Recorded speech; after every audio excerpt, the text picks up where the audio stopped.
When David had finished speaking with Saul, Jonathan committed himself to David and loved him as much as he loved himself. Saul kept David with him from that day on and did not let him return to his father's house. Jonathan made a covenant with David because he loved him as much as himself. Then Jonathan removed the robe he was wearing and gave it to David, along with his military tunic, his sword, his bow, and his belt. David marched out with the army and was successful in everything Saul sent him to do. Saul put him in command of the soldiers, which pleased all the people and Saul's servants as well. As the troops were coming back, when David was returning from killing the Philistine, the women came out from all the cities of Israel to meet King Saul, singing and dancing with tambourines, with shouts of joy, and with three-stringed instruments. As they celebrated, the women sang, "Saul has killed his thousands, but David his tens of thousands." Saul was furious and resented this song. "They credited tens of thousands to David," he complained, "but they only credited me with thousands. What more can he have but the kingdom?" So Saul watched David jealously from that day forward. The next day an evil spirit sent from God took control of Saul, and he began to rave inside the palace. David was playing the lyre as usual, but Saul was holding a spear, and he threw it, thinking, "I'll pin David to the wall," but David got away from him twice. Saul was afraid of David because the Lord was with David, but had left Saul.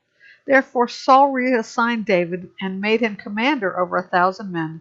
David led the troops and continued to be successful in all his activities because the Lord was with him. When Saul observed that David was very successful, he dreaded him. But all Israel and Judah loved David because he was leading their troops. Saul told David, "Here is my oldest daughter Merab. I'll give her to you as a wife if you'll be a warrior for me and fight the Lord's battles." But Saul was thinking, "My hand doesn't need to be against him. The hand of the Philistines will be against him." Then David responded, "Who am I, and what is my family or my father's clan in Israel, that I should become the king's son-in-law?" When it was time to give Saul's daughter Merab to David, she was given to Adriel the Meholathite as a wife. Now Saul's daughter Michal loved David, and when it was reported to Saul, it pleased him. "I'll give her to him," Saul thought. "She'll be a trap for him, and the hand of the Philistines will be against him." So Saul said to David a second time, "You can now be my son-in-law."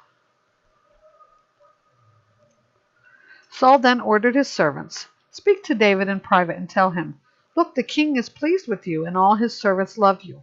Therefore you should become the king's son-in-law.'" Saul's servants reported these words directly to David, but he replied, "Is it trivial in your sight to become the king's son-in-law?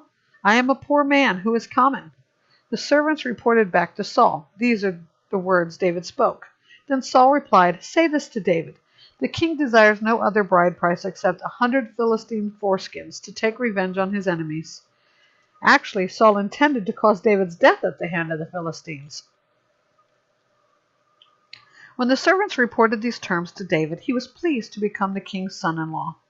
Before the wedding day arrived, David and his men went out and killed 200 Philistines. He brought their foreskins and presented them as full payment to the king to become his son-in-law. Then Saul gave his daughter Michal to David as his wife. Saul realized that the Lord was with David and that his daughter Michal loved him, and he became even more afraid of David. As a result, Saul was David's enemy from then on. Every time the Philistine commanders came out to fight, David was more successful than all of Saul's officers, so his name became well known.